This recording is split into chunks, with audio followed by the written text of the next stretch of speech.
In this lecture, we introduce the ideas that feed analytic number theory, the study of prime numbers.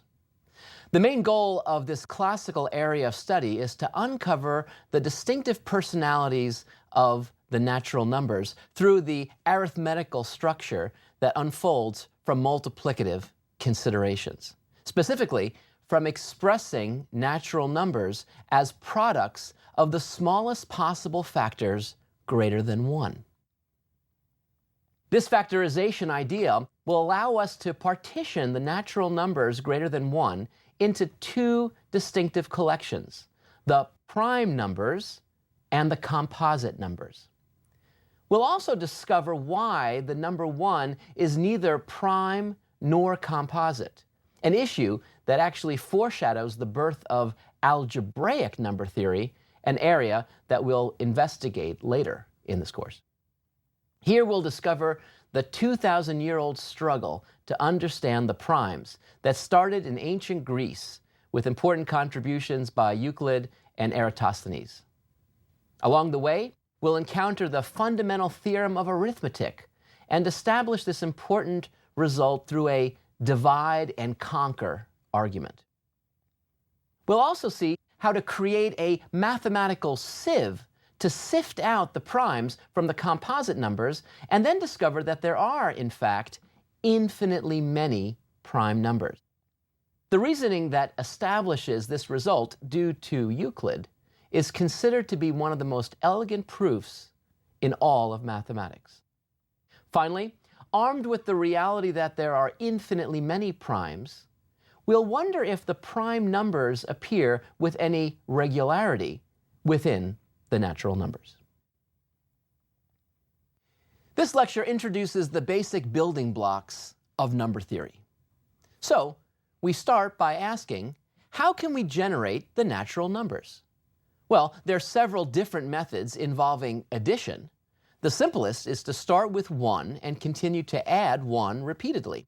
In fact, this is the simplest example of an arithmetic progression, which we studied earlier. If we start with the triangular numbers as building blocks, then we could apply Gauss's profound result that he discovered at the age of 19 that states that every natural number is the sum of at most 3 triangular numbers.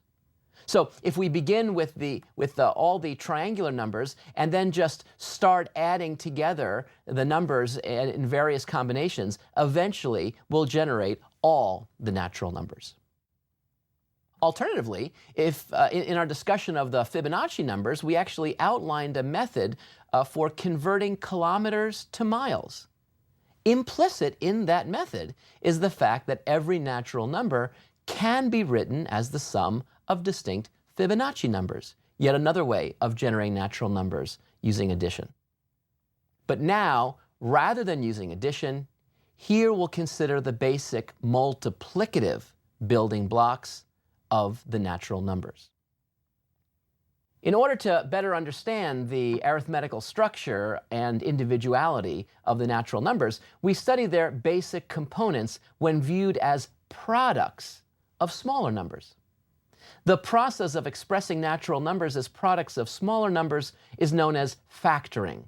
The terms in the product are in fact called factors. The individual factors reveal features about the number. For example, if a number has a factor of 2, then it must be even. If a number has a factor of 10, then the number's last digit must be 0. Again, we see insights into the number by looking at its factors. We now define the prime numbers to be the atoms of the natural numbers, those that cannot be split into smaller pieces. More precisely and more rigorously, a natural number greater than 1 is called prime if it cannot be expressed as the product of 2 smaller natural numbers. The first few primes are 2, 3, 5, 7, 11, 13, 17, 19, 23, and so on. Now notice that the number 6 is not a prime because it can be written as 2 times 3, the product of two smaller numbers. Similarly, 15 is not prime since it can be written as 3 times 5, again, two smaller natural numbers. Numbers that are greater than 1 and not prime are called composite numbers because they're composed of smaller numbers. Euclid, around 300 BCE, was the first to embark upon a rigorous and formal study of the prime numbers and the properties that they, in fact, possess. Euclid was the author of a series of 13 books entitled The Elements of Geometry, and many scholars today consider these works to be some of the most important treatises ever written. The texts contain approximately 100 important results involving number theory. Two of his results, which we'll now explore in this lecture, are the cornerstones for the two main branches of number theory: analytic number theory, which we're discussing here, and algebraic number theory, which we'll discuss later in the course. The first theorem of Euclid that we highlight here is what is now known as the fundamental theorem of arithmetic, and which in essence asserts that the primes are indeed the multiplicative building blocks of all natural numbers greater than 1. The fundamental theorem of arithmetic asserts that every natural number greater than 1 can be expressed uniquely as a product of prime numbers. For example, 12 can be expressed as 2 times 2 times 3. And notice those are all prime numbers. And except for the rearrangement of those factors, these primes are in fact unique. So we have this unique factorization. I could write 2 times 2 times 3, or 2 times 3 times 2, or 3 times 2 times 2.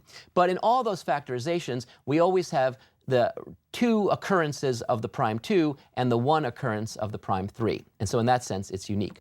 What about the number 13? Well, 13 is prime, so we would consider it as its own little product, just 13, left alone. And again, there's only one way to write 13 in this fashion. Well, the argument that established the validity of the fundamental theorem of arithmetic involves a technique we might informally call divide and conquer, which we've seen before. So here's the idea of the proof using the number 90. Well, since 90 is not a prime number, we can factor it into two smaller natural numbers.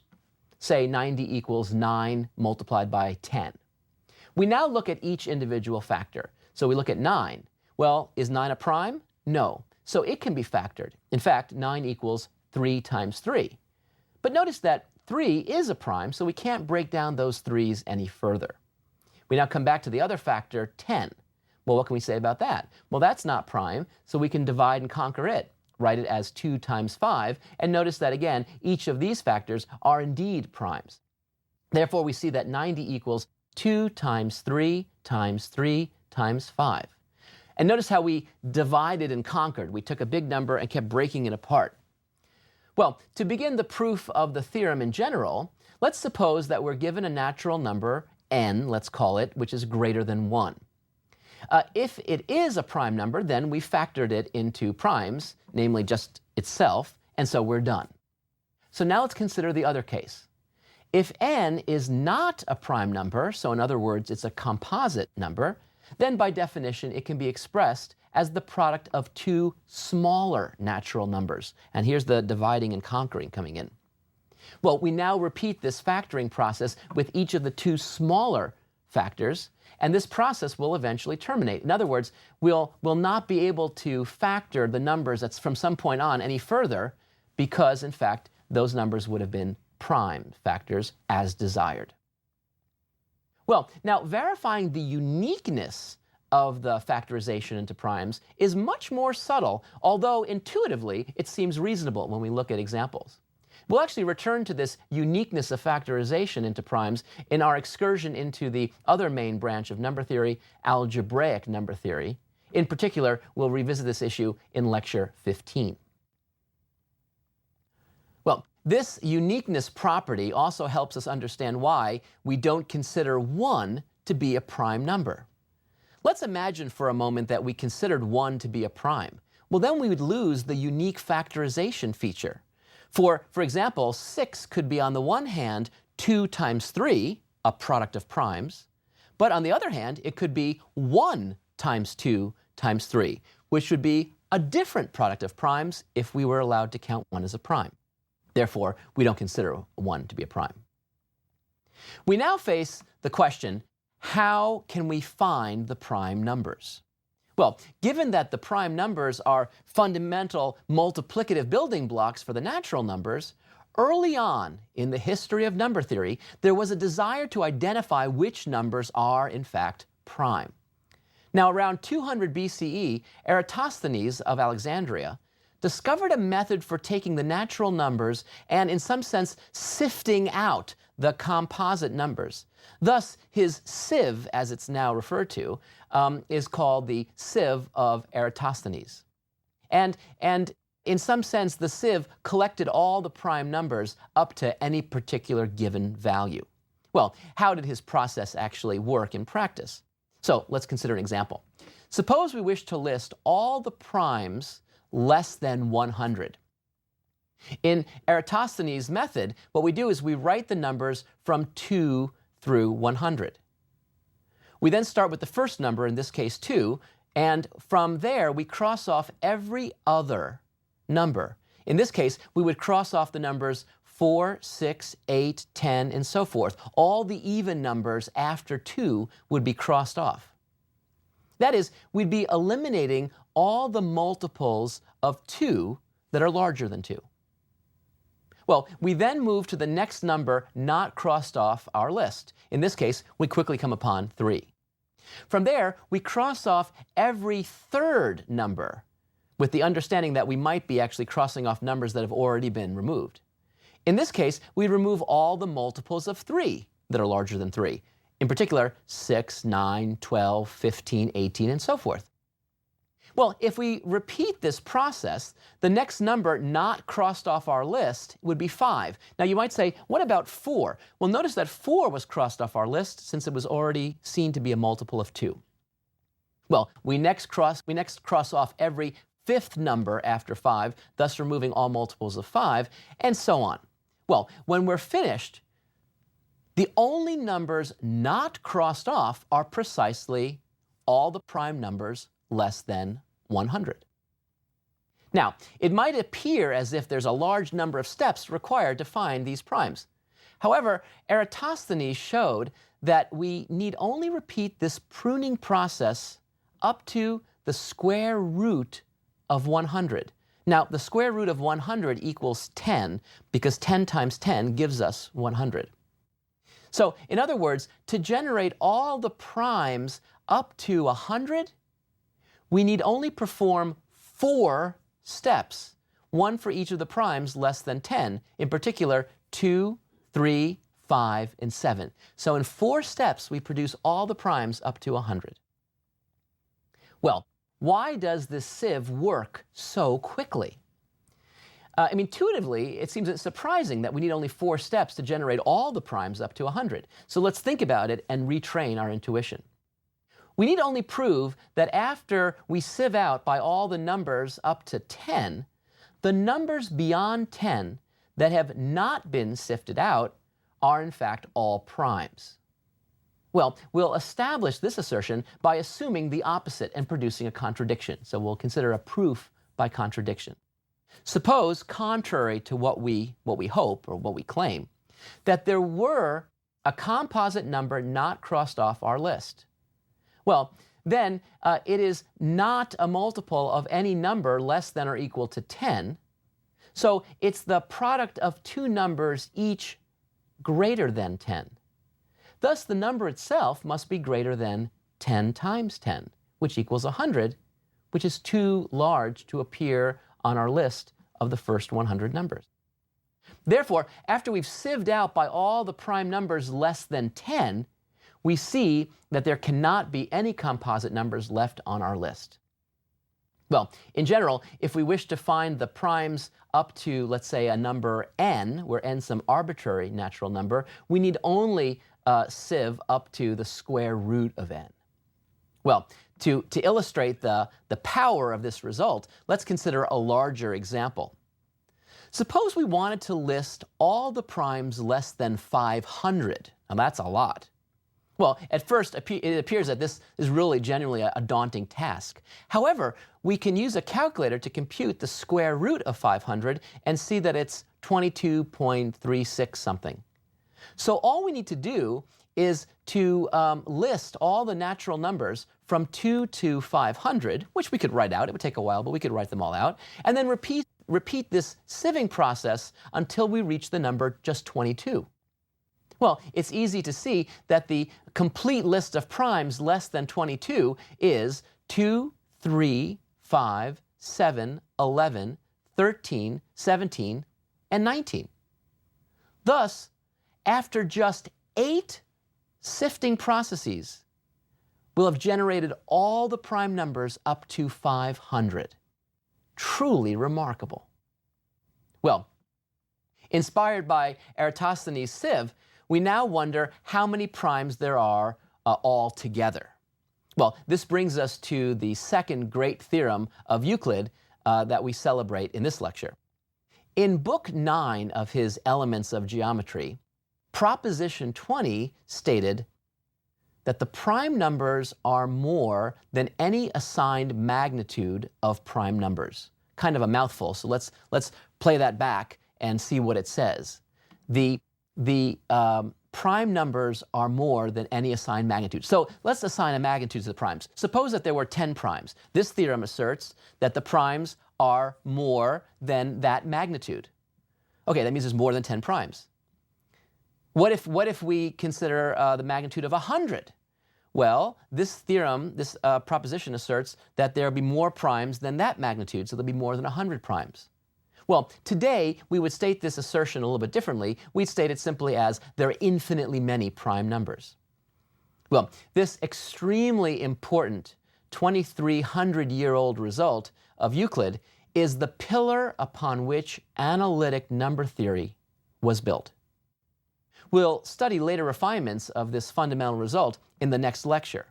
But here, however, we'll follow Euclid's ingenious proof that establishes this great theorem. So we'll actually walk in Euclid's sandals right now. Well, to build up our intuition, we first, as always, begin simply. So let's answer the following question. How could we find a prime beyond 2 and 3? Well, one method is to simply announce 5 and move on. And that's great, except that method doesn't really easily generalize if I want to find, let's say, a prime after a billion. Now, another approach is to first consider the number 2 times 3. Now, of course, this number is certainly not prime, since it's the product of both 2 and 3. However, Euclid's clever idea is to add 1. In other words, he considered the number 2 times 3 plus 1, and argued that any prime number dividing this number cannot be 2 or 3. Now, why is that? Now, of course, we can actually compute 2 times 3 plus 1 and see 7, but don't think about it in terms of 7. Think about it as 2 times 3 plus 1. Notice that 2 is a factor of that first number in the sum, and so when I add the 1, I'd have a remainder of 1 when I divide by 2. So 2 doesn't evenly divide this number. Similarly, since 3 divides 2 times 3 evenly, then when I add the 1, I'd see a remainder of 1 when I divide this number by 3. So neither 2 nor 3 can divide this number evenly. Well, by the fundamental theorem of arithmetic, we know that there has to exist prime numbers that evenly divide 2 times 3 plus 1, because every natural number bigger than 1 can be factored into primes. So there's got to be some prime out there that in fact divides this number. But we see it can't be 2 and it can't be 3. Therefore, there has to be a prime greater, which in this case is the number itself, 7. Thus, Euclid proved that there exists a prime beyond 3 without ever using the fact that 3 is a specific small prime. Euclid's devilishly clever idea can be extended to prove his theorem in general. So let's have a look. In fact, let's now celebrate Euclid's beautiful proof. Now, I'm going to name the prime numbers up to a certain point. Let's name the first n prime numbers. Now, of course, we know they start with 2, 3, 5, 7, and so forth. But let me give them a little bit more generic names so we can talk about them systematically. I'll call p sub 1 the first prime, so that's 2. P sub 2 the second prime, so that's 3. P sub 3 the third prime, which is 5. But I'll keep listing them all the way out to p sub n. So p sub n is the nth prime. And even if n's really, really large and we don't happen to know the nth prime, p sub n will represent that number. So P1, P2 out to Pn will be the first n prime numbers. Our goal is to prove that there must exist another prime number that's not on this list. Now, we remark that each of the first n prime numbers divides evenly into the product of all of them, P1 times P2 times P3, all the way out to multiply by P sub n. Euclid then considers the auxiliary number, which I'll call E, which is the product of all those primes up to P sub n, and then we add 1. Now, E is a natural number greater than 1, so we know by the fundamental theorem of arithmetic that it can be factored into primes. Now, let's say that Q is one of the prime numbers that divides evenly into this auxiliary number E. Well, can the prime number Q be one of the first n prime numbers? Well, since E is the product of the first n primes, with a plus 1 at the very end, we see that none of these n primes can divide evenly into the number E. When we divide by any of these primes into E, when we divide any of those primes into E, we'd find a remainder of 1. So they don't divide.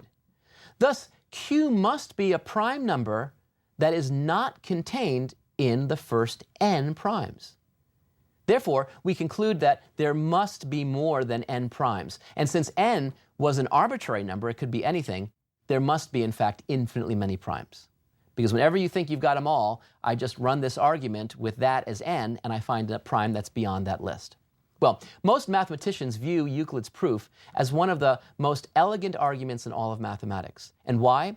Well, because it was the incredibly insightful and powerful, profound idea of constructing this auxiliary number to be the product of all the primes up to a point and then adding 1. Once we're handed that number, if we analyze the proof and think about it on our own, we can actually see that the rest of the result follows suit. The proof now follows easily. But it was this incredibly delicate idea of constructing this number, which on one hand is both subtle and on the other hand simple, that makes this argument so attractive and so aesthetically appealing. Well, we close this lecture by wondering if the prime numbers appear with any regularity within the natural numbers. We've seen that there are infinitely many prime numbers and, of course, infinitely many composite numbers, numbers that are not prime. And notice that we cannot have two consecutive numbers both being prime beyond 2 and 3, since every other number is even, in other words, has a factor of 2 in it.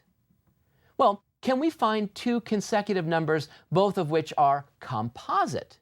Well, the answer is yes. For example, 8 and 9, notice, are in fact the smallest such pair, two numbers, each of which are composite and they're consecutive. In fact, 8, 9, 10 is actually a run of 3 consecutive composite numbers. Moreover, we note that 24, 25, 26, 27, and 28 is actually a run of 5 consecutive numbers that are each composite. So in fact, there's a run of 5 composite numbers that are consecutive. Well, what's the maximum run of consecutive composite numbers that we could have before we hit a prime? Well, it turns out that it's a theorem that there are arbitrarily long runs of composite numbers. In other words, given any natural number n, there exists a run of n consecutive composite numbers. Or phrased differently, given any natural number n, there exist 2 prime numbers whose distance from each other is at least n, and for which there's no other prime numbers in between them. More informally, we can find arbitrarily long runs of natural numbers that are deserts free of primes. There are no primes to be found. In some sense, we're walking along the natural numbers and we'll come upon these places, these deserts where we're thirsting for a prime, and yet there's no prime to be found. Now, we know if we walk long enough, we will eventually hit one, but that journey might be very, very long. In fact, as long as we wish. Well, To prove this assertion that given any natural number there exists a run of n consecutive composite numbers, we invoke a clever modification of Euclid's method of proving that there are infinitely many primes. Thus, we're about to see a wonderful illustration of how we should always try to extend great ideas whenever and wherever we find them. A great life lesson for us. Well, to inspire the argument, let's find two consecutive composite numbers. Well, we've already seen that 8 and 9 are such an example. But now we're looking for a process that can be extended for a run of consecutive composite numbers that could be anything. So let's return to 2 times 3 in the inspiration for Euclid's argument. But now let's add 2. So 2 times 3 plus 2. Now notice that this number is composite because it's divisible by 2. And notice that 2 divides the product 2 times 3, and 2 divides that 2 all by itself. So therefore 2 divides the number. Now, what's the next number after 2 times 3 plus 2? Well, it's 2 times 3 plus 3. And again we see that this number is composite because now 3 divides the first term, namely the product 2 times 3, and 3 divides the second term, the plus 3. So therefore 3 divides the sum. Now notice that we've just rediscovered the two consecutive composite numbers 8 and 9. Well, now applying this method, we're ready to consider the more general case of finding a run of n consecutive composite numbers.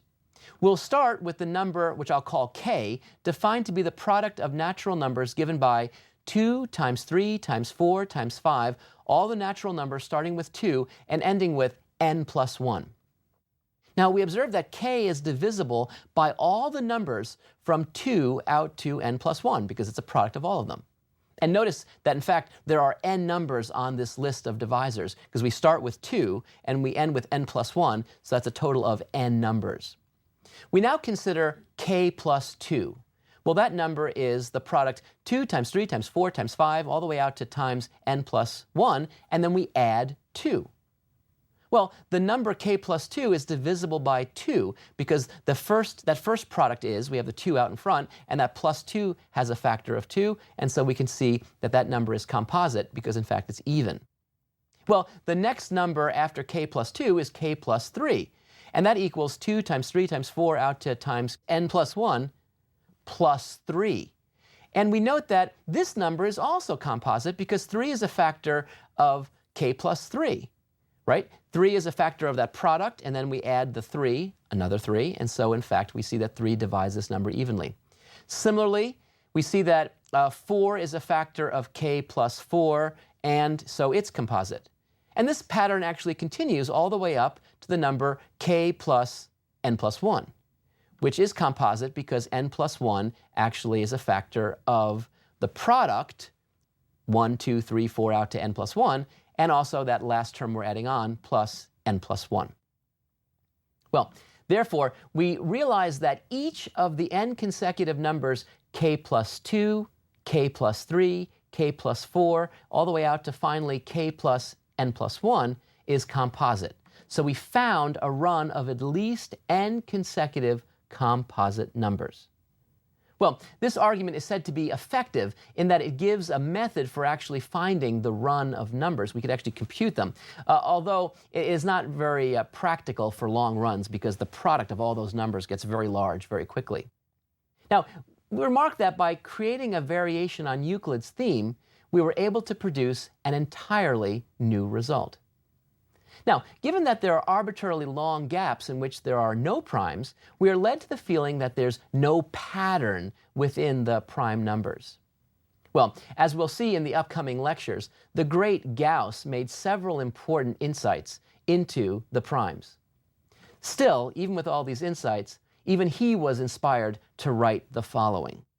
Quote, "The problem of distinguishing prime numbers from composite numbers and of resolving the latter into their prime factors is known to be one of the most important and useful in arithmetic.